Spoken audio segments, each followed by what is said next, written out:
Selamat datang di channel Wulandi Belajar Bahasa dengan penuh ceria. Assalamualaikum anak-anakku, kembali lagi bersama saya Bu Wulandia Rahmawati di kelas bahasa Belajar Bahasa dengan penuh ceria. Nah, pada kesempatan kali ini kita akan belajar tentang unsur-unsur teks drama. Tapi kita belajarnya melanjutkan materi yang kemarin ya. Jadi hari ini kita akan belajar latar, dialog, bahasa, dan amanat. Sebelum belajar silahkan berdoa terlebih dahulu.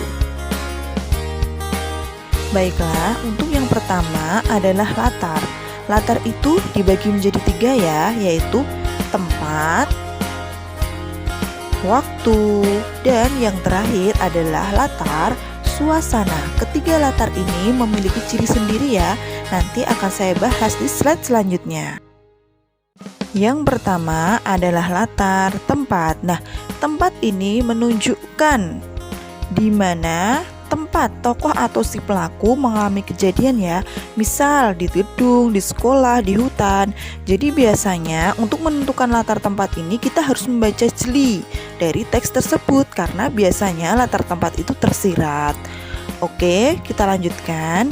Yang kedua itu ada latar waktu. Nah, kalau waktu itu menunjukkan saat dimana tokoh ataupun si pelaku melakukan sesuatu, misal siang hari, sore hari, atau malam hari.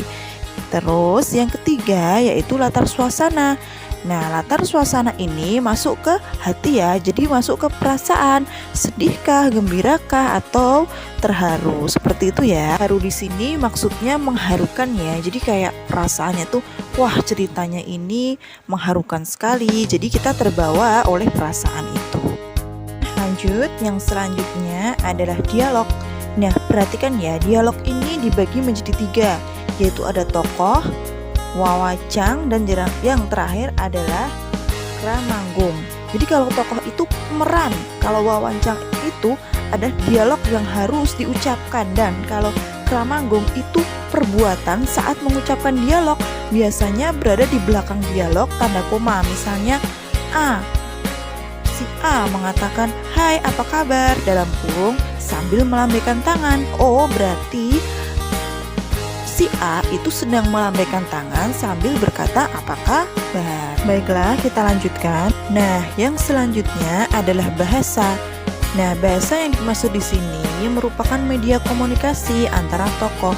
Nah, bahasa ini bisa menunjukkan loh watak tokoh atau latar. Misal dia menggunakan bahasa Jawa Tulen, berarti dia latarnya di mana?